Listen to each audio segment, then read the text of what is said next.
Dwayne Johnson thought he was just being a good neighbor, until he found himself tangled in a web of lies, crime, and FBI raids. This is a story you won't believe.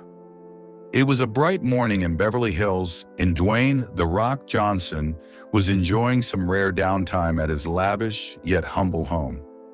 He was in his backyard gym, lifting weights while sipping on his protein shake, when he heard frantic knocking at the door. "Hold up," Dwayne called, wiping sweat off his brow as he approached the door. Standing there was his neighbor, Alistair Harrington, a man known for his wealth and reclusive lifestyle. Dressed in a rumpled suit with dark circles under his eyes, Harrington looked nothing like the polished businessman Dwayne usually saw.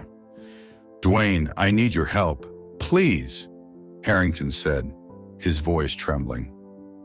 "Whoa, slow down, Al. What's going on?"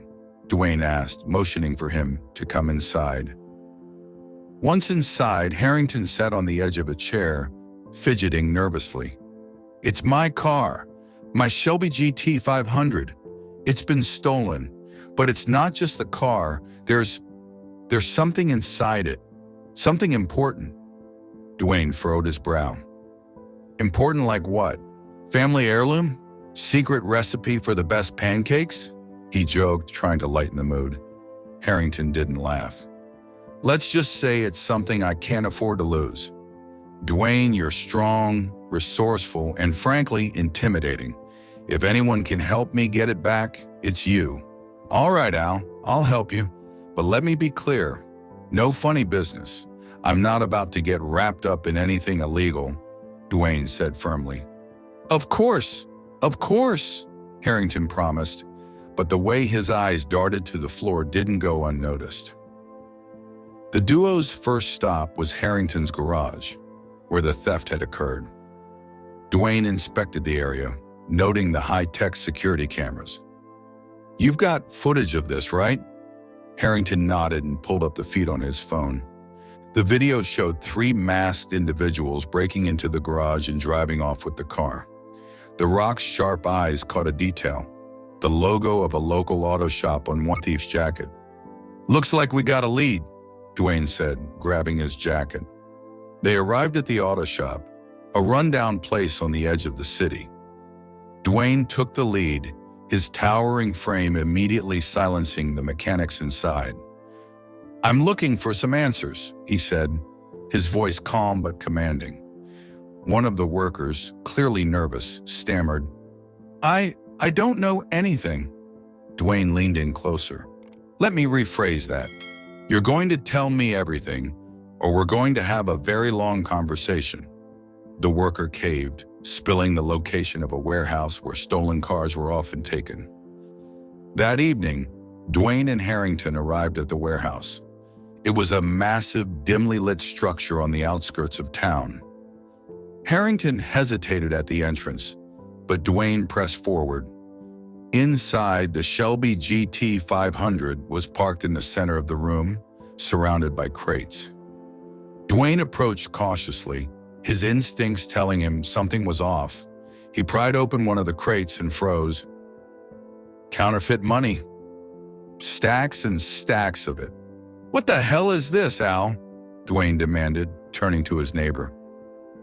I didn't know," Harrington stammered. "I just wanted my car back." Before Dwayne could press further, the warehouse doors burst open and FBI agents stormed in, guns drawn. "Freeze, hands in the air." Dwayne complied, his hands raised. "You've got this all wrong. I'm just helping my neighbor here." One agent stepped forward, clearly skeptical. "Your neighbor? The same man we've been investigating for running a counterfeit operation?" Dwayne turned to Harrington, his face a mix of anger and disappointment. "You've got 10 seconds to explain, Al." Harrington broke down, admitting that the car contained a hidden compartment where he'd been storing counterfeit plates.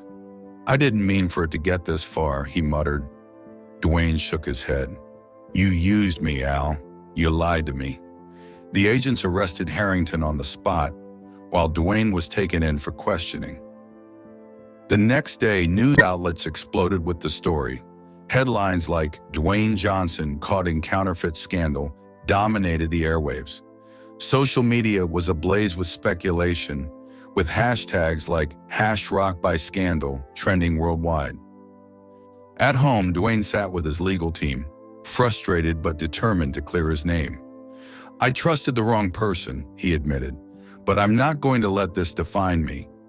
After an extensive investigation, the FBI publicly cleared Dwayne of any wrongdoing, confirming his story. Harrington, on the other hand, faced a litany of charges.